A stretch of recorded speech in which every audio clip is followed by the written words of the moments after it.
नमस्ते बच्चों, मैं आपका हिंदी अध्यापक और एक नए टॉपिक के साथ जिसका नाम है टोपी शुक्ला। टोपी शुक्ला एक 8-10 साल का लड़का है और इनका जो मित्र है कौन है? इफ़न है। इनके मित्र कौन है? इफ़न है, जिसका ओरिजिनल नाम था सैयद जरगाम मुर्तुजा। सैयद जरगाम मुर्तुजा। और टोपी जो इस पाठ के में मुख्य कैरेक्टर है उसका नाम है बलभद्र नारायण शुक्ला। तो पहले पूरा लेसन पढ़ने से पहले मैं आप लोगों को यहाँ के जितने भी कैरेक्टर्स है उसके बारे में पहले बता दूंगा कि इनका पारिवारिक संबंध कैसा है। उसके बाद में हमें क्या करना है, लेसन को आगे पढ़ना है। तो आइए देखते हैं। टोपी शुक्ला का ओरिजिनल नाम जो है वो क्या है? बलभद्र नारायण शुक्ल। बलभद्र नारायण शुक्ल। इनके जो पिताजी जो है भृगु नारायण शुक्ला, ये एक डॉक्टर थे। इनके पिताजी डॉक्टर थे।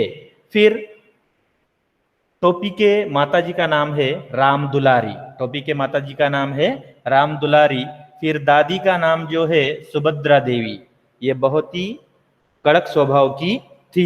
और मुन्नी बाबू जो है टोपी के बड़े भाई है और भैरव जो है छोटा भाई है। भैरव जो है छोटा भाई है। तो ये हो गया टोपी के परिवार के बारे में। तो टोपी का पाठ जब हम पढ़ते हैं तो उससे पहले हमें इफ़न के बारे में जानना बहुत जरूरी है, क्योंकि इफ़न भी टोपी के इस पाठ का, यानी जैसे एक नाना जो होता है ना, कॉइन जो होता है, ये दोनों साइड है। एक कॉइन के जो ये दोनों साइड है, क्योंकि इफ़न के बगैर टोपी अधूरा है और टोपी के बगैर इफ़न अधूरा है। तो आइए देखते हैं इफ़न के परिवार के बारे में। इप्पन का परिवार कुछ इस तरह था। इप्पन का नाम जो था सैयद जरगाम मुर्तुजा था। सैयद जरगाम मुर्तुजा था। और उनके पिताजी कलेक्टर थे। उनके पिताजी कलेक्टर थे, जिनका नाम था सैयद मुर्तुजा हुसैन। सैयद मुर्तुजा हुसैन। और दादा और परदादा जो थे ये मौलवी थे। अब मौलवी का मतलब क्या है? मस्जिदों में अजान लगाना, अल्लाहू अकबर ये करना, और कुरान जो पढ़ते हैं, 5 टाइम का नमाज जो पढ़ते हैं, वो काम करने का काम कौन करते थे? दादा और परदादा करते थे। दादी और परदादी नमाजी थी। ये जैसे मौलवी थे दादा और परदादा, उनके जो बीवियां थी ये बहुत ही नमाजी। नमाजी का मतलब क्या है? 5 टाइम जो है बिल्कुल क्या करना है? नमाज पढ़ना है तो पढ़ना है, बिना नमाज पढ़े वह कुछ काम नहीं करती थी। अब इनके एक अब्बू, इफ़न के अब्बू का नाम क्या है? सैयद मुर्तुजा हुसैन है। अम्मी है और बाजी और नुजहत। बाजी इफ़न की बड़ी बहन है और नुजहत जो है छोटी बहन है। तो आइए देखते हैं। ये हो गया हमारे कैरेक्टर्स अभी इस पाठ के। तो इसे देखते हैं आगे। तो टोपी शुक्ला का पाठ जब हम पढ़ते हैं तो उसके मित्र इफ़न के बारे में हमें जानना है कि नहीं? तो इफ़न जो है टोपी का पहला मित्र है। इफ़न टोपी का पहला मित्र है, जो उसका नाम क्या था? सैयद जरगाम मुर्तुजा था। तो ये जो दोनों पढ़ रहे थे कौन सी कक्षा में? चौथी कक्षा में, 4th क्लास में ये जब पढ़ रहे थे तब इनकी मित्रता हो गई थी। तो भले ही ये जो है इफ़न मुस्लिम धर्म का था और टोपी जो है हिंदू धर्म का था। तो यहाँ पर भले ही धर्म जो है अलग अलग हो, मगर इनमें बहुत गहरी मित्रता थी, यानी एक दूसरे के बगैर ये दोनों अधूरे थे। तो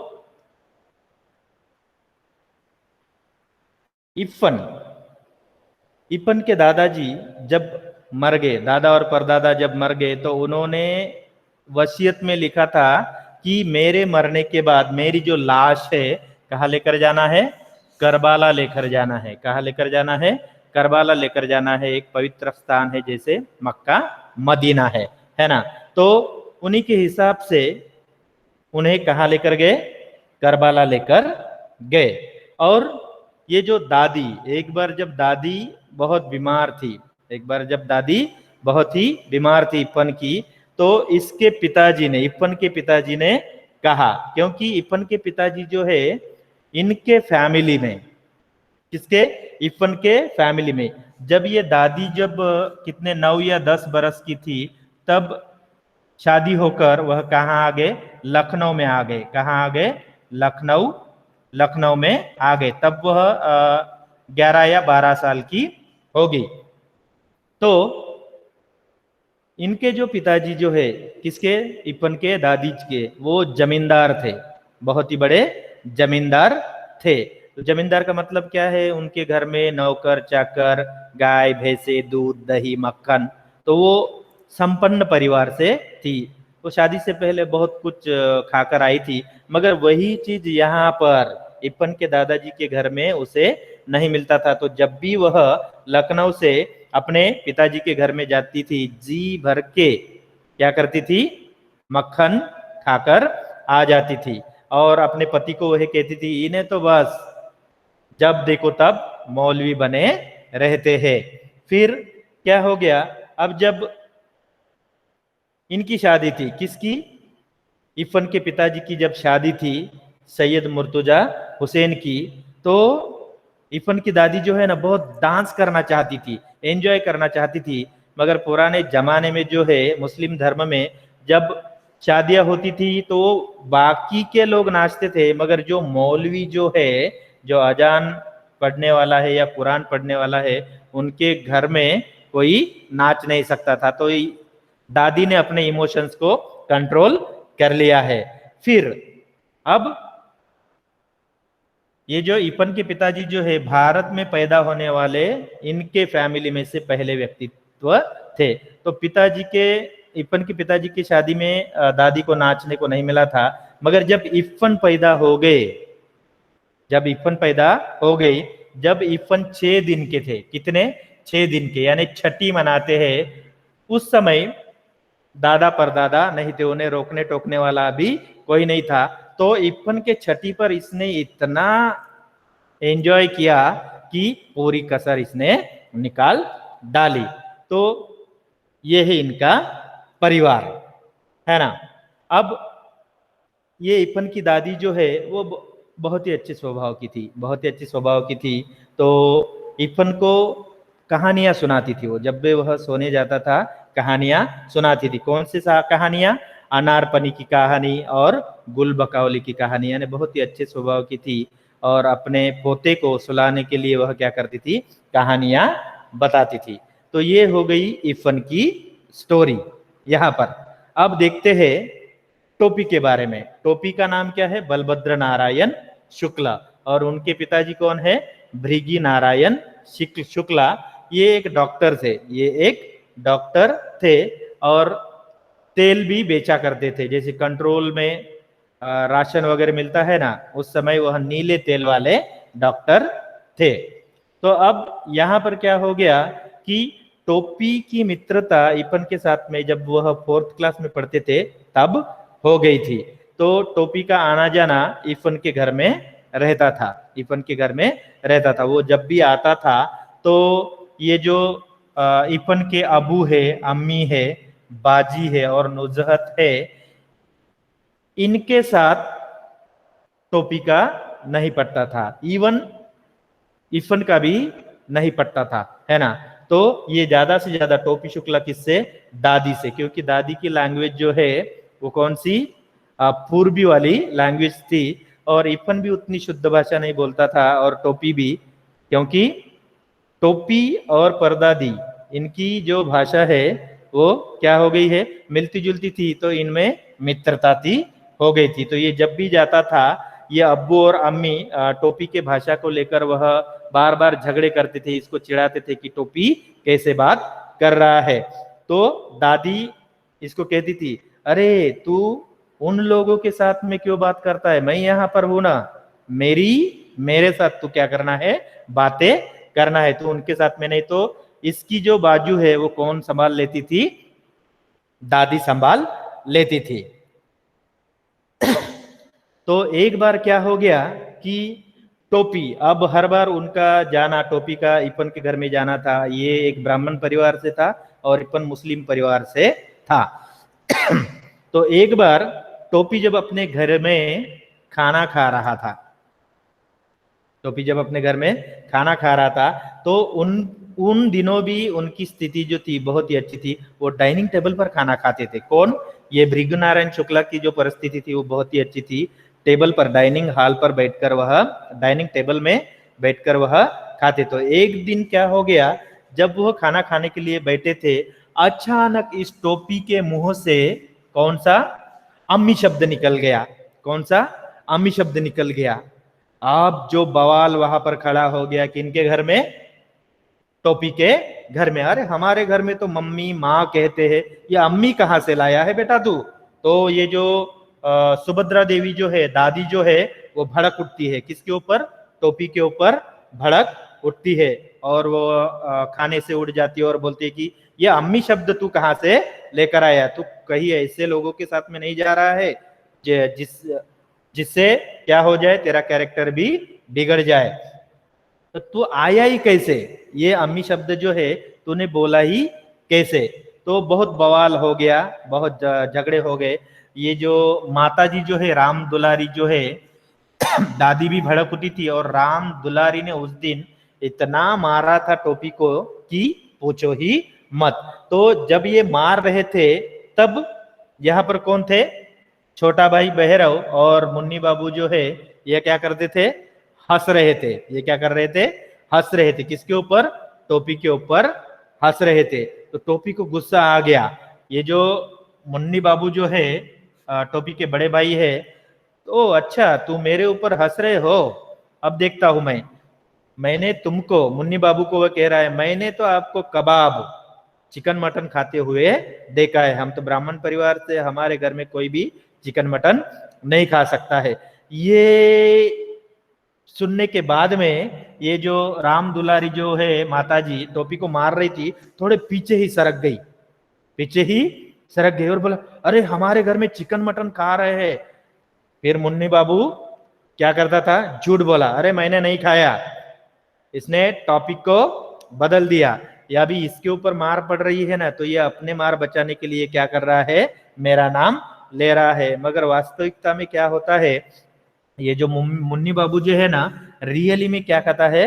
कबाब खा लेता है। और टोपी जो है, टोपी को एक चवन्नी, एक पैसा एक आना दे देता है और बोलता है कि घर में किसी को पता नहीं चलना चाहिए। ये सीधा साधा लड़का है उस समय। तो इसने कहा ओके ठीक है। मगर जब अभी टोपी को मार पड़ रही है, मगर उसका सुनने वाला कोई नहीं था। टोपी सच बोल रहा था मगर कोई उसकी बात सुनने वाला नहीं था।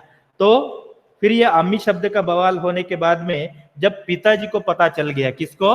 भृगु नारायण शुक्ला को, टोपी के जो पिताजी जो है, उनको पता चला कि ओ, मेरे टोपी की मित्रता इफ़न के साथ में हुई है। और ये इफ़न कौन है? सैयद मुर्तुजा हुसैन जो कलेक्टर है, उनके पुत्र है। अरे कलेक्टर के बच्चे के साथ में मित्रता होना अच्छी बात है, मुझे तो राशन कार्ड की परमिट ही मिल जाएगी। उन्होंने वो जो कुछ भी हुआ था बवाल, वो रफा दफा कर दिया और दूसरे ही दिन जाकर गेहूं, चावल और तेल का परमिट लेकर आ गए। फिर सुभद्रा देवी बहुत ही गुस्सा करती थी और टोपी को सुभद्रा देवी पसंद नहीं थी, क्योंकि उसकी भाषा जो है, टोपी की भाषा जो है, थोड़ी गांव के जैसे वह बोलता था। तो इसकी भाषा किसे अच्छी लगती थी? इपन के दादी को अच्छी लगती थी। इपन की दादी की उम्र 72 साल, 72 ईयर्स, और ये जो है 8-10 साल का लड़का था। मगर इनकी भाषा में और जो प्रेम जो था, भले ही धर्म अलग क्यों ना हो जाए, मगर भाषा की वजह से वह एक दूसरे के करीब आ गए। उसके बाद में क्या हुआ, अब ये दोनों स्कूल जाते थे, है ना। इसको मार पड़ी अभी, किसके वजह से? इपन के घर में वह जाता था और अम्मी बोलने की वजह से।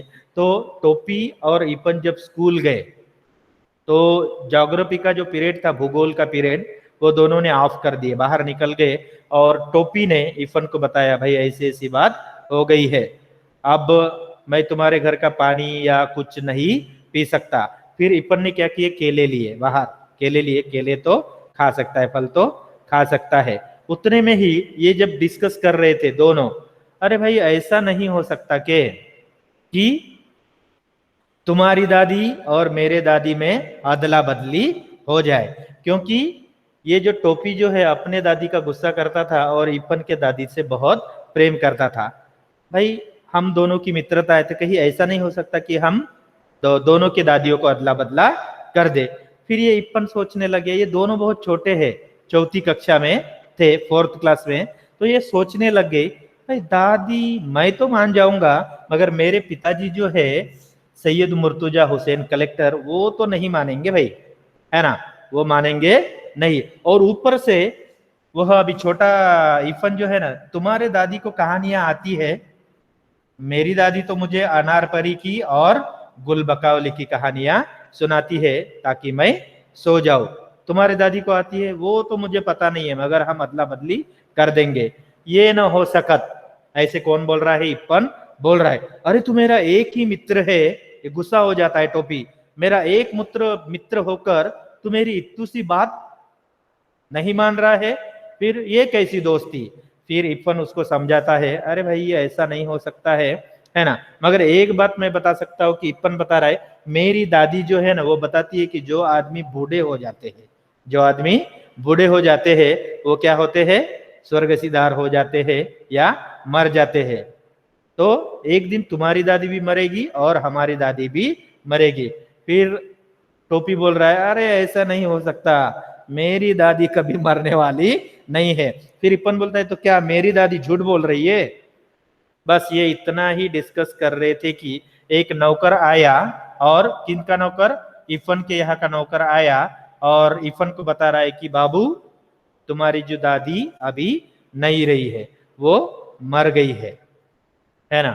तो दोनों को इतना दुख हो गया। टोपी तो बहुत ही लगाव था दादी से, टोपी का बहुत ही लगाव था दादी से। अगर उनके भरे घर में अगर वह किससे बात करता था तो वो इफन और दादी से। अब दादी मर गई ऐसा सुनने के बाद में इफन निकल जाता है ना। इफन निकल जाता है। वो सब कुछ होने के बाद में शाम को टोपी भी उनके घर में चला जाता है। वो जब हर रोज यह जाता था तो उनके घर में लोग कम होते थे और लोग चिल्लाते रहते थे, बातें करते रहते थे। मगर आज जो है लोग बहुत ज्यादा है, मगर कोई बात नहीं कर रहा था, पूरा सन्नाटा फैला हुआ था। पूरा सन्नाटा फैला हुआ था। तो ये दादी को बहुत ही मिस कर रहा था। यानी इनकी मित्रता इतनी बढ़ गई थी कि ये एक दूसरे के बिना रह नहीं सकते थे। यहाँ पर धर्म और उम्र की बात देखिए, वो एक मुसलमान थी, 72 साल की थी, और ये जो 8-10 साल का लड़का था। मगर दोनों भले ही दूसरे दूसरे धर्म के होते हुए भी एक दूसरे से वह बहुत ही करीब आ गए थे। अब दादी के मरने के बाद में ये इनका घर जो है इफन का पूरा सुना सुना सा हो गया। फिर उसका जाना आना थोड़ा कम हो गया, और उतने में ही क्या हो गई, अभी इफन के पिताजी की जो है, इफन के पिताजी जो है कौन है, सैयद मुर्तुजा हुसैन, इनकी बदली हो गई। बदली होना क्या है, ट्रांसफर। कहां पर, मुरादाबाद में बदली हो गई थी। मुरादाबाद में बदली होने के बाद में इफन और उसके पिताजी चले गए। अब चले जाने के बाद में इसने एक प्रतिज्ञा ले ली, किसने, टोपी से। कब, सन 1945 में इसने एक प्रतिज्ञा ले ली कि आज के बाद मैं किसी ऐसे बच्चे से या परिवार से मित्रता नहीं करूंगा जिसकी बदली हो जाए, ट्रांसफर हो जाए। इतनी मित्रता गहरी रहने के बाद में, ट्रांसफर होने के बाद में वो इजीली निकल जाते हैं। तो उसने प्रतिज्ञा ले ली। अब इनकी बदली होने के बाद में जो नया कलेक्टर जो आया, उनका नाम क्या था, ठाकुर हरिनाम सिंह। ठाकुर हरिनाम सिंह जो है वो नया कलेक्टर था। तो एक दिन, अभी बहुत दिनों से टोपी जो है कलेक्टर बंगले की तरफ नहीं जाता था, क्योंकि अभी उसका इप्पन मित्र और कोई भी वहां पर नहीं रहते थे। तो भले ही वो बंगले में कोई पहचान वाला नहीं रहता था, मगर वो जो माली वगैरह जो होते हैं ना, वो प्लांट्स को पानी देने के लिए, बगीचे की सुरक्षा करने के लिए वो पहचानते थे। तो एक दिन खेलते खेलते ही जब वह कलेक्टर बंगले में गया, तब ये जो बिल्लू जो है, ठाकुर हरनाम सिंह के 3 लड़के हैं, बिल्लू ये बड़ा लड़का है, और मझला लड़का जो है गुड्डू है ना, और ये जो डब्बू है ये बहुत ही छोटा है। तो टोपी की उम्र जो है गुड्डू के साथ में है, मगर ये जो टोपी जैसे नहीं थे। भले ही इप्फन कलेक्टर का लड़का था, मगर उसे नहीं लगता था कि मैं कलेक्टर का लड़का हूं, मेरी मित्रता बाकी लोगों के साथ में नहीं हो सकती। मगर यहाँ पर ठाकुर हरिनाम नया कलेक्टर जो आया है, इनके बच्चों को पता, हम तो कलेक्टर के लड़के हैं, हम ऐसे सीधे साधे लोगों के बच्चों के साथ में हमारी मित्रता नहीं हो सकती। तो जब एक दिन वह टहलते टहलते टोपी ये कलेक्टर ऑफिस में बंगले की तरफ चला गया, तो ये तीनों जो है क्रिकेट खेल रहे थे। कौन? बिल्लू, गुड्डू और डब्बू, है ना। तो इनमें से एक बैटिंग कर रहा था। बैटिंग करते समय बिल्लू शायद बॉलिंग कर रहा था और ये डब्बू गुड्डू बैटिंग कर रहे थे, है ना। तो ऐसे मार देता है उठाकर। अब टोपी वहां पर आ रहा है, वो डर गया, बॉल उसके तरफ आ गया, तो उसने ऐसे हाथ किया, तो ये जो बॉल था ना टोपी के हाथ में आ गया। और हमारे माली जो है काटने वाले चपरासी वगैरह, वो एम्पायर बन गए थे। हाउस दैट, ऐसे वह चिल्ला रहे थे। अब फिर ये सोच रहा है गुड्डू और डब्बू, अबे हम तो तीनों इधर ही है, कैच किसने लिया भाई, माली क्यों ऐसे उंगली दिखा रहा है आउट दैट करके, है ना। फिर वह पूछते हैं कि ये कौन है, हु आर यू, टोपी को पूछते हैं। वो बोलता है टोपी। फिर ये वाला बोलता है कि व्हाट्स योर फादर, तुम्हारे पिताजी का नाम क्या है और क्या करते हैं? भृगु नारायण है, मेरे पिताजी का नाम भृगु नारायण है। फिर ये डब्बू बोलता है किसको? चपरासी और माली को बोलता है। ये तीनों के तीनों बोलते हैं ये भृगु नारायण कौन है भाई? एनियाप और चपरासी हमारे चपरासियों में से एक है क्या? फिर माली बोलता है नहीं साहब, ये चपरासी नहीं, ये नीले तेल वाले क्या है, डॉक्टर है। डॉक्टर डॉक्टर करके बोलता है, ओ यू मीन डॉक्टर, ये बहुत ही मशहूर डॉक्टर है। तो फिर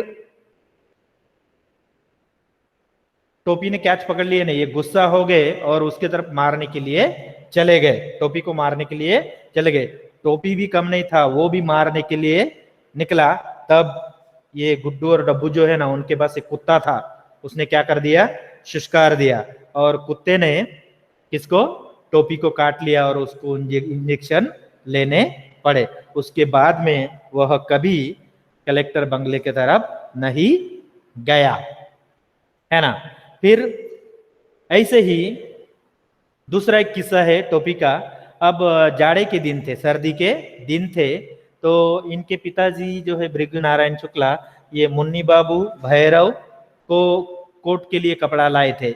मुन्नू बाबू का कोट सिलकर हो गया, मगर उसे पसंद नहीं आया, तो इसने एक ही बार पहना कोट, और वो बोला अरे ये मुझे अच्छा नहीं लग रहा है, तो हम किसे दे देंगे?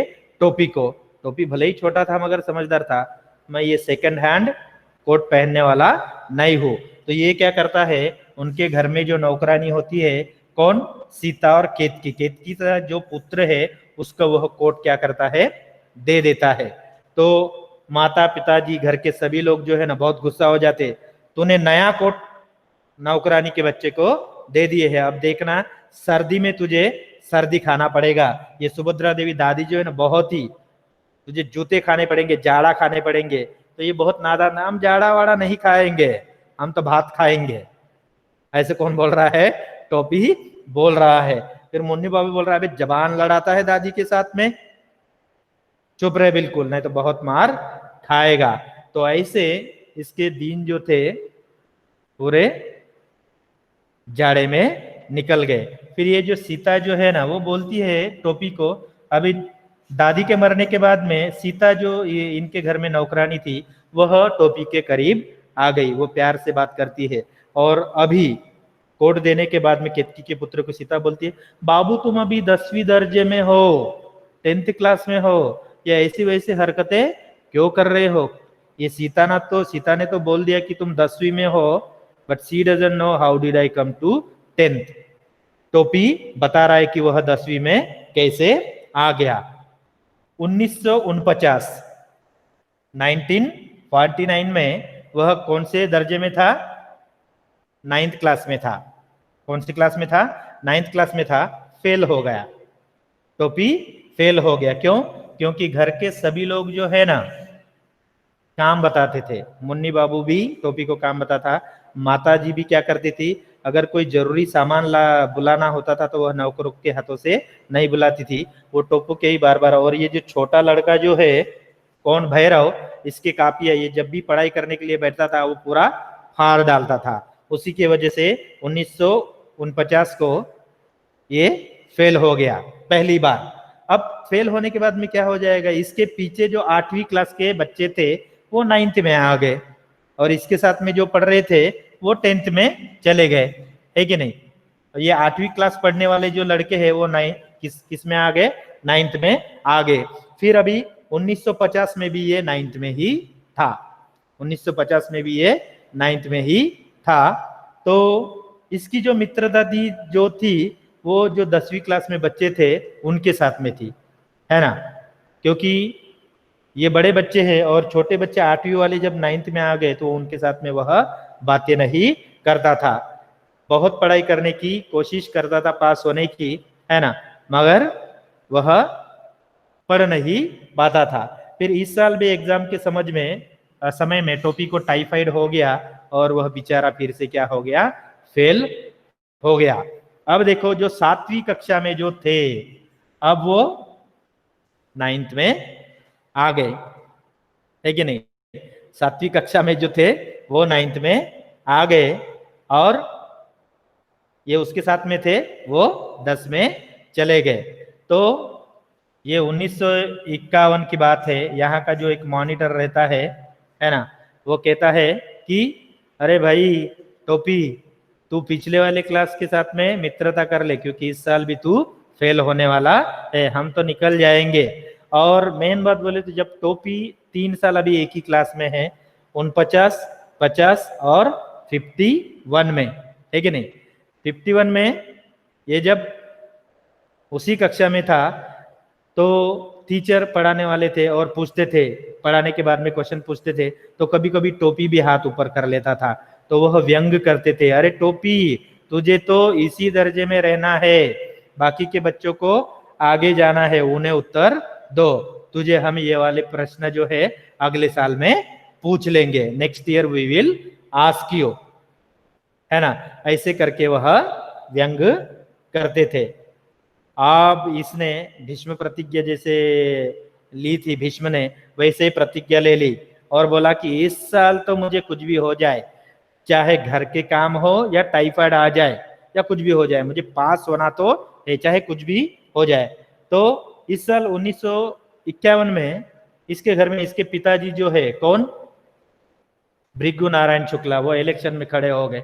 अब जिसके घर में इलेक्शन होगी वो तो स्पीकर होगा, हेलो हेलो हेलो मतदाताओं, हाँ आप लोगों को सूचित किया जाता है कि हमारा ये सिंबल है, इस सिंबल पर वोट दीजिए। ये प्रचार वगैरह जो करते थे तो टोपी को बहुत ही डिस्टर्ब होता था। अब इलेक्शन हो गए, इसके पिताजी चुनाव में हार गए और जमानत भी जब्त हो गई। जमानत जब्त होने के बाद में अब घर का वातावरण बहुत ही शांत रहता था। उस समय टोपी ने क्या कर लिया, अच्छे से पढ़ाई कर ली और 3 साल के बाद वह तीसरे दर्जे में, 3 साल में तीसरे दर्जे में वह पास हो गया। तो पास होने के बाद में सभी लोग खुश तो हुए, मगर दादी जो है सुभद्रा देवी, ये बहुत ही कड़क स्वभाव की थी, तो उसने कहा वाह वाह टोपी, बहुत अच्छे, 3 साल लगा दिए और पास भी हुआ, तो किसमें, 3rd डिवीजन में, तीसरे दर्जे में पास हो गया है। तो ये पढ़ने में, ये जब पास होता था या फेल होता था, इनके जो भाई जो है मुन्नी भाभी जो है वो इंटरमीडिएट में पास हो गए थे और ये 5वीं 6वीं में पास हो गया था। ये पढ़ने लिखने में थोड़े से अच्छे थे, या टोपी उतना कम नहीं था, मगर पारिवारिक जो प्रेम था टोपी को अच्छी तरह से नहीं मिल पाया। और जिसके तरफ उसे मिल गया, दादी, इप्पन के दादी के साथ में और इप्पन के साथ में, तो दादी भी मर गई और इप्पन की क्या हो गई, पिताजी की बदली हो गई, वो भी निकल गया। टोपी बेचारा अकेला ही रह गया। तो उसके मन में ऐसी एक व्यथा सी निर्माण हो गई थी, अरे भाई मेरे घर के लोग मुझसे प्रेम नहीं कर रहे हैं, है कि नहीं। और दादी भी उनके घर में अकेली सी रहती थी। इप्पन के घर में तो दोनों में बहुत मित्रता हो गई, भले ही दूसरे दूसरे धर्म के थे। एक 72 साल का था, साल की थी, और ये 10-12 साल का, मगर दोनों में गहरी मित्रता हो गई। और दादी के मृत्यु के बाद में टोपी बहुत ही अकेला पड़ गया था। तो ऐसे टोपी की जीवनी है, जिसे लिखा है राही मासूम राजा ने। I hope that you will understand this lesson. Thank you very much.